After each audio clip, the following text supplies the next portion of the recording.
questão, hein? Sexta-feira foi um dia bem interessante, pessoal. Hoje eu vou falar bastante dessa questão macro, tá? Vou abrir aí a minha tese, vamos colocar assim, macro, essa parte macro, que, óbvio, eu sempre comento ali um pouquinho nas lives, mas a gente teve um dia bem interessante na sexta-feira. Até mandei um áudio aí para o pessoal, para quem participa aí dos grupos privados. Então, a gente tem alguns grupos privados de clientes que fazem mentoria, de quem fez as masterclass lá com o Ibu. Então, a gente tem esses grupos e eu mando mais informações, né? Eu estou ali o dia inteiro olhando o mercado, conversando com o pessoal. E eu compartilhei com o pessoal esse racional, né? Bom, primeiramente, pessoal, a gente já vem alertando, eu vim alertando vocês aqui mesmo na minha live e mostrando, não só alertando, mas mostrando os motivos por qual eu estava um pouco mais cauteloso e tirando o pé do acelerador, tá? Para quem sabe também acompanha o meu conteúdo há mais de 2, 3 meses, sabe que eu estou surfando muito bem. Fala, Cláudio, bom dia, seja bem-vindo. Boa semana aí para nós. Então, para quem acompanha o meu conteúdo já faz alguns meses, sabe que eu estou surfando muito bem aí a alta do setor de semicondutores. Eu venho, graças a Deus, surfando muito bem, ganhando dinheiro com a alta do setor, por conta da minha análise macro também, né?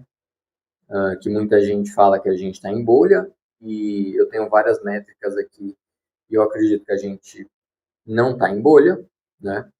Que o mercado não vai realizar 30%, 40% daqui de 1 a 6 meses, ou que seja um ano, tá? Então, vim alertando e mostrando esses indicadores, tá, para vocês, pessoal, principalmente ali a partir do mercado de opções. Então, o que a gente via no mercado americano? Muitas dessas empresas e nos próprios índices americanos, a gente via muita demanda de call, tá, pessoal? Então, muitas pessoas, muitos investidores, deixando de lado a proteção, que seria as puts, e só comprando call, né? Que é tipo, euforia total, vamos só ganhar dinheiro, vamos comprar call, que amanhã vai subir, no outro dia também sobe, na semana que vem também sobe. E o mercado americano subiu 9 semanas seguidas, pessoal, tá? Então, muito desses indicadores no mercado de opções me mostrava que a gente estava com um posicionamento extremo. E que quando a gente está com um posicionamento tão extremo, é preciso uma fala, uma narrativa ou um dado, como foi na sexta-feira, para o posicionamento quebrar, tá? Que foi o que aconteceu com a divulgação do payroll e a taxa de desemprego. Então, o payroll veio levemente acima, quer dizer, veio acima, veio o dobro, na verdade, do que era esperado, tá, pessoal? Porém, eu, sinceramente, não olho tanto para o payroll, tá, pessoal? Porque ele é reajustado de forma significativa e com muita frequência, tá? Então, a gente precisa tomar cuidado em relação ao payroll e olhar mais para a taxa de desemprego. A taxa de desemprego veio em linha com o mês anterior, então está em 4,3. Então, assim, eu não vejo um mercado de trabalho tão forte, tá? Para ser bem sincero, para agora falar, não, o mercado de trabalho está muito forte, a gente precisa subir juros.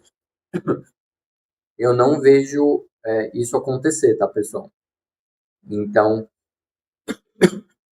de novo, tomem cuidado com essa narrativa, que agora o mercado de trabalho está muito forte, a inflação ainda está alta, e nós precisamos subir os juros a partir de agora, tá, pessoal? Que é o que os investidores estão precificando. Então, a gente mudou de vamos esperar para ver, para cortar posteriormente, e agora é esperar para ver, para subir juros até o final do ano. Então, tem um corte de juros, um aumento de juros precificado até o final desse ano e mais um até julho do ano que vem. Tá? Porém, pessoal, o Kevin Warsh, que é o nomeado agora para tomar a frente do Fed, ele comentou e ele vem comentando sobre mudar a metodologia de como eles olham para a inflação. E por mais que a inflação está elevada, a gente sabe que a alta recente da inflação não é motivo suficiente para eles subirem juros, tá? Que é aquele supply inflation. Então, a gente não deve ter aumento de juros tão cedo por conta do aumento do petróleo, tá, pessoal? Mas, que eu vou mostrar também logo em seguida, mesmo se a gente tiver um Fed subindo juros e o mercado de trabalho estando forte e a inflação controlada, não disparando de forma descontrolada, que foi o que aconteceu em 2022, isso não necessariamente é ruim para o mercado financeiro, pessoal. Tá? Então, a gente na sexta-feira teve essa mudança de narrativa e teve esse posicionamento mudar. Então, esse call skill que a gente chama, que é a demanda de call fora do dinheiro, esse euforismo, ele sanou de forma relevante e natural não, e saudável, tá? E a demanda de put aumentou, tá? Então, as pessoas começaram a comprar put para se proteger. Então, agora a gente está num patamar muito mais saudável e muito mais equilibrado para continuação de alta, tá, pessoal? Eu estava, como eu falei, estava mais cauteloso e esperando uma realização no mercado americano. Obviamente, como eu olho muito para um fluxo de opções, eu não posso falar, o mercado vai cair 3% em 2 semanas ou 3% em um dia. Às vezes esses movimentos ocorrem de forma muito rápida, que foi o que aconteceu na sexta-feira. Em um dia, a gente teve esse posicionamento mudar de forma significativa. Tá? Então, não quer dizer que agora eu só estou super otimista, eu vou esperar quarta-feira o CPI, que é o dado de inflação mais importante aí da semana, talvez até mesmo do mês. E de acordo com o CPI, eu posso voltar um pouco mais confiante para o mercado. Tá? Então, montando estruturas aí em opções de forma longa e comprada. Tá? A gente vai desenvolver um pouco mais desse racional nos próximos dados que eu vou mostrar para vocês, então segurem aí. Mas olhando rapidamente aqui para a agenda do mercado. Tá? O primeiro dado que eu queria mostrar para vocês aqui, que vai muito em linha com o que eu falei, né, para vocês. Isso saiu, foi esse dado aqui, o cara disparou ontem, no domingo. Eu estava comentando sobre isso, pessoal, na sexta e no sábado para os clientes. Tá? Mas o Warren Pais, que é um fundador da Research 314, que eu já trouxe alguns dados e research, né, e pesquisas dessa research, dessa casa de análise, e ele trouxe um dado bem interessante. Então, o que, que ele falou aqui? Desde 1995, tá, quando o crescimento de earnings, né, de balanço, então as empresas realmente entregando balanços robustos de mais de 20%, tá, ocorreram em 95, 2003, 2004, 2010, 2018, 2021 e agora em 2026. Tá? A gente está com IPS por volta de 23%. Tá? Não aparece aqui o dado, que seria o de 2026. Tá? Todos esses anos, a gente teve um mercado. Então, aqui está os earnings, né? A porcentagem dos earnings. E aqui está o retorno daquele ano, se não me engano. Tá? Todos os anos, a gente teve um mercado com alta bem significativa aqui, como vocês podem ver. Tá? O último boom de earnings foi ali em 2021, e aqui é o dado do S&P 500 também, tá, pessoal? Então, o S&P 500 em 2021 fechou aí com 28% de alta naquele ano. O único dado negativo, como vocês podem ver, é 2018. E ele fala que 2018 o Fed ele aumentou juros, né, nesse ano, tá? E aqui eu fui até além nesse dado, que é o que eu falei para o pessoal. Mesmo com. Então aqui mostra o quê?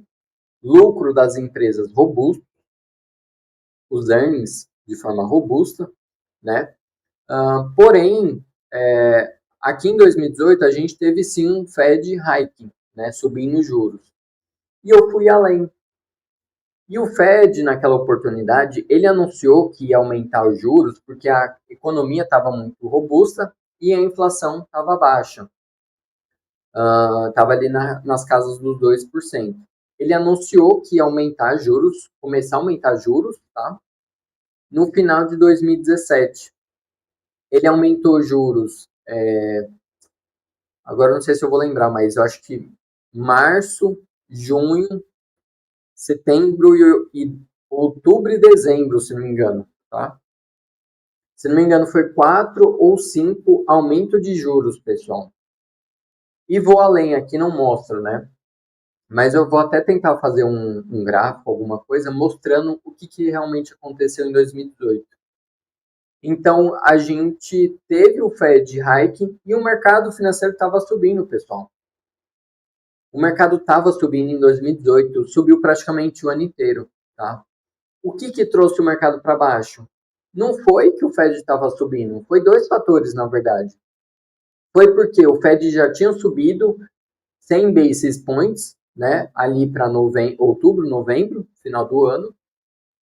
E o Trump, que era o presidente naquela época, começou a falar sobre tarifas e teve o Tariff War com a China, né? Essa guerra aí de tarifa com a China em 2018, no final de 2018, que foi o que aconteceu em 2025, pessoal.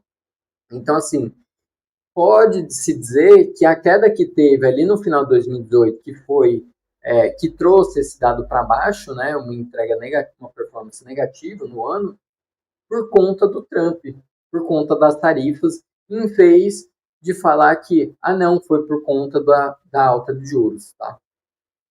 Como a economia estava robusta, as empresas estavam trazendo resultados sólidos, o aumento de juros não fez preço no mercado, pessoal. Tá?